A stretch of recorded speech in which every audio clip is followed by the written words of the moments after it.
Hello everyone, ಎಲ್ಲರಿಗೂ ನಮಸ್ಕಾರ. 10ನೇ ತರಗತಿ ದ್ವಿತೀಯ ಭಾಷೆ ಕನ್ನಡದ ಇಂದಿನ 4 ಅಂಕದ ಪ್ರಶ್ನೆ. ಅರ್ಜುನ ಮತ್ತು ಉತ್ತರ ಇವರ ಸಂಭಾಷಣೆಯ ಸ್ವಾರಸ್ಯವನ್ನು ನಿಮ್ಮ ಮಾತುಗಳಲ್ಲಿ ಬರೆಯಿರಿ. ಈ ಪ್ರಶ್ನೆಗೆ ಉತ್ತರ: ದುರ್ಯೋಧನನು ವಿರಾಟರಾಜನ ಗೋವುಗಳನ್ನು ಅಪಹರಿಸುತ್ತಾನೆ. ಆಗ ವಿರಾಟರಾಜನ ಮಗ ಉತ್ತರನು ರಣರಂಗಕ್ಕೆ ಅರ್ಜುನನ ಸಾರಥ್ಯದಲ್ಲಿ ಬರುತ್ತಾನೆ. ಕೌರವ ಸೇನೆಯನ್ನು ನೋಡಿದ ಉತ್ತರನು ಹೆದರಿ ಸಮುದ್ರದಂತೆ ವಿಶಾಲವಾದ ಸೈನ್ಯದೊಡನೆ ಶಿವನಿಂದ ಮಾತ್ರ ಯುದ್ಧ ಮಾಡಲು ಸಾಧ್ಯ, ಬದುಕಿದ್ದರೆ ಜೀವನದಲ್ಲಿ ಏನನ್ನಾದರೂ ಕಾಣಲು ಸಾಧ್ಯವೆಂದು ಸೈನ್ಯಕ್ಕೆ ನಮಸ್ಕರಿಸಿ ತನ್ನ ಹೇಡಿತನ ಪ್ರದರ್ಶಿಸುತ್ತಾನೆ.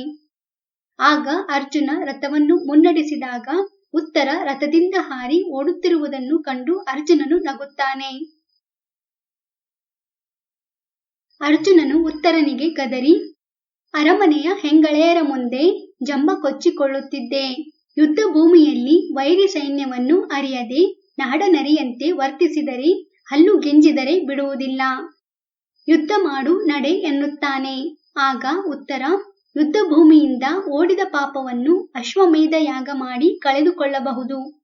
ದೇವತಾ ಸ್ತ್ರೀಯರು ಬೇಡ, ನಮ್ಮ ಅರಮನೆಯ ನಾರಿಯರೇ ಸಾಕು. ಇಂದ್ರ ಪದವಿ ಬೇಡ, ನಮ್ಮ ಅರಸುತನ ಸಾಕು, ಬಿಟ್ಟು ಕಳಿಸು ಎಂದು ಅಂಗಲಾಚಿದನು. ಇಲ್ಲಿ ಇವರಿಬ್ಬರ ನಡುವಿನ ಸಂಭಾಷಣೆ ಸ್ವಾರಸ್ಯಕರವಾಗಿ ಮೂಡಿ ಬಂದಿದೆ. ಹಲೋ ಎವ್ರಿವನ್, ಎಲ್ಲರಿಗೂ ನಮಸ್ಕಾರ. 10ನೇ ತರಗತಿ ದ್ವಿತೀಯ ಭಾಷೆ ಕನ್ನಡದ ಇಂದಿನ 4 ಅಂಕದ ಪ್ರಶ್ನೆ. ಅರ್ಜುನ ಮತ್ತು ಉತ್ತರ ಇವರ ಸಂಭಾಷಣೆಯ ಸ್ವಾರಸ್ಯವನ್ನು ನಿಮ್ಮ ಮಾತುಗಳಲ್ಲಿ ಬರೆಯಿರಿ. ಈ ಪ್ರಶ್ನೆಗೆ ಉತ್ತರ: ದುರ್ಯೋಧನನು ವಿರಾಟರಾಜನ ಗೋವುಗಳನ್ನು ಅಪಹರಿಸುತ್ತಾನೆ. ಆಗ ವಿರಾಟರಾಜನ ಮಗ ಉತ್ತರನು ರಣರಂಗಕ್ಕೆ ಅರ್ಜುನನ ಸಾರಥ್ಯದಲ್ಲಿ ಬರುತ್ತಾನೆ.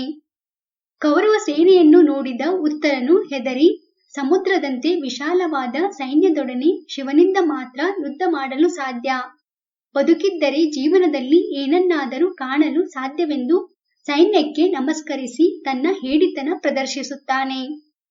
ಆಗ ಅರ್ಜುನ ರಥವನ್ನು ಮುನ್ನಡೆಸಿದಾಗ ಉತ್ತರ ರಥದಿಂದ ಹಾರಿ ಓಡುತ್ತಿರುವುದನ್ನು ಕಂಡು ಅರ್ಜುನನು ನಗುತ್ತಾನೆ.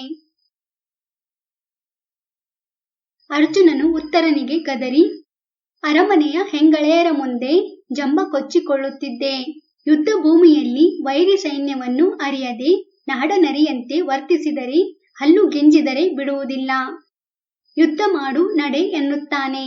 ಆಗ ಉತ್ತರ, ಯುದ್ಧ ಭೂಮಿಯಿಂದ ಓಡಿದ ಪಾಪವನ್ನು ಅಶ್ವಮೇಧ ಯಾಗ ಮಾಡಿ ಕಳೆದುಕೊಳ್ಳಬಹುದು. ದೇವತಾ ಸ್ತ್ರೀಯರು ಬೇಡ, ನಮ್ಮ ಅರಮನೆಯ ನಾರಿಯರೇ ಸಾಕು. ಇಂದ್ರ ಪದವಿ ಬೇಡ, ನಮ್ಮ ಅರಸುತನ ಸಾಕು, ಬಿಟ್ಟು ಕಳಿಸು ಎಂದು ಅಂಗಲಾಚಿದನು. ಇಲ್ಲಿ ಇವರಿಬ್ಬರ ನಡುವಿನ ಸಂಭಾಷಣೆ ಸ್ವಾರಸ್ಯಕರವಾಗಿ ಮೂಡಿ ಬಂದಿದೆ.